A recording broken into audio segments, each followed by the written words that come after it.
महापुरुषों, प्यार से कहिए धन निरंकार जी। महापुरुषों, बाबा गुरबचन सिंह जी एक स्वच्छ तथा स्वस्थ समाज के निर्माण के लिए दिन रात प्रयत्नशील रहे। उनका सदा यही ध्यान रहता था कि जो अज्ञान के अंधेरे में हैं, जिन्होंने रोशनी का मुख नहीं देखा, वे अगर ठोकरें खाएं या गिर जाएं तो बात अलग है, परंतु जो ज्ञानवान हैं, जिन्हें प्रकाश व उजाले की पहचान है, कम से कम वे तो इन ठोकरों से बच जाएं। कितना तरस आता है कि उन लोगों पर जिनकी आंखें भी ठीक हैं और रोशनी भी स्पष्ट पड़ रही है, परंतु आंखों को जानबूझकर बंद किए बैठे हैं। ऐसे लोगों को समझाने के लिए गुरु को कई बार शक्ति का भी प्रयोग करना पड़ता है। ऐसे ही एक दृष्टांत है। बाबा गुरबचन सिंह जी गुरु गद्दी पर आसीन हो चुके थे। उनके पास कुछ महात्मा आए और फरियाद करने लगे कि फला महापुरुष ने हमें इस परम शक्ति निरंकार से जोड़ा और सेवा सिमरन सत्संग की राह बताई है, क्योंकि हमने ब्रह्म ज्ञान उन्हीं से लिया है।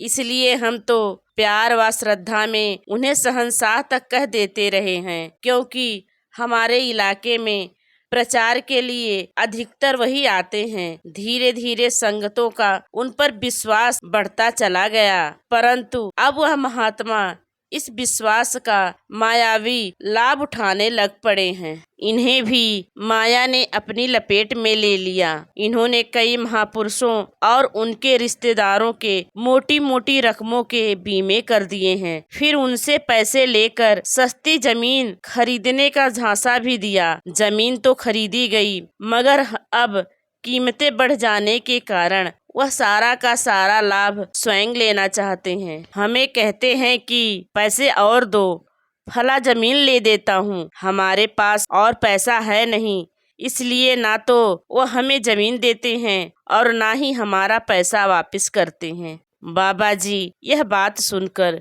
बहुत गंभीर हो गए और उन्होंने फरियादी महापुरुषों को साथ लिया और उनकी शिकायत उन्हीं की जुबानी शहंशाह जी के पास जाकर पेश की। शहंशाह जी ने हंसकर कहा, आप भी तो उस महापुरुष को शहंशाह कहते थे, अब उसने अपना असली रूप दिखा दिया है। मैं तो आपको हर रोज चेतन करता रहता हूँ कि संतों से व्यवहार नाम वाला करो। माया का लेन देन तो साफ सुथरा और स्पष्ट होना चाहिए। मैं तो कहता ही आ रहा हूँ कि कभी किसी के साथ छल कपट ना करो, धोखा फरेब ना करो, किसी का लेकर ना दबाओ और ना ही किसी का हक मारो। अगर कोई इन वचनों पर चलता है तो खुद ही सुखी होता है और नहीं चलता खुद ही परेशान होता है। मैं आज आपको भी कह रहा हूँ कि आप जब किसी महापुरुष को उसकी हैसियत से अधिक प्रशंसा कर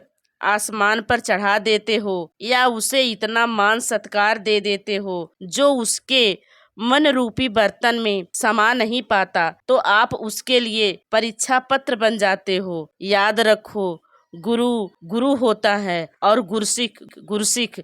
चलो फिर भी जो बाबा जी कहते हैं कर लो। इस घटना ने बाबा जी को इतना गंभीर कर दिया कि बाबा जी ने उस महापुरुष को बुला भेजा और इस प्रकार सचेत किया, किस माया जाल में फंस गए हो। जिस सतगुरु ने हर रोज आपको अपने विचार में कहा कि किसी के साथ छल फरेब धोखा ना करो, किसी का लेकर ना दबाओ, किसी का हक ना मारो, उसी गुरु के शिष्यों का हक मार कर धोखा करके क्या पाओगे। आप जैसे विशेष व्यक्ति की बात तो दूर रही, किसी साधारण गुरसिक को भी यह शोभा नहीं देता। इस प्रकार ना तो दौलत पास रहती है और ना ही यश कायम रहता है और ना ही भक्ति का आनंद ही मिल पाता है। इन महापुरुषों का तो केवल आर्थिक नुकसान हो रहा है, परंतु आपको तो आत्मिक, चारित्रिक, सामाजिक और आर्थिक नुकसान भी हो रहा है, क्योंकि दूसरे से छीना हुआ धन अपने ही धन को ले डूबता है। आपका बचाव इसी में है कि या तो इनके हिस्से की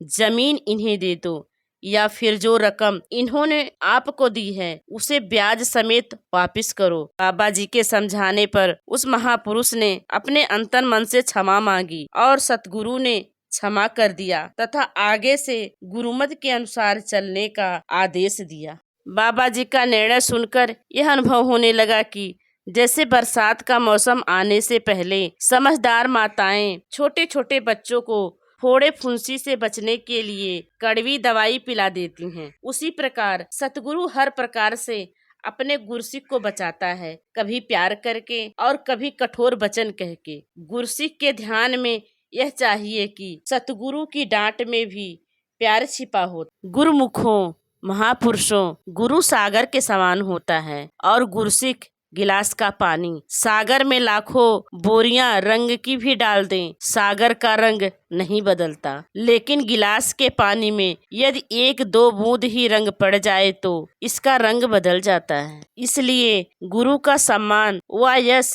इसके सामने कितना भी करते जाओ उसे कोई अंतर नहीं पड़ने वाला, लेकिन गुरसिक की प्रशंसा सदा उसकी पीठ के पीछे करो और गुरसिक को सूक्ष्म अभिमान से बचाओ।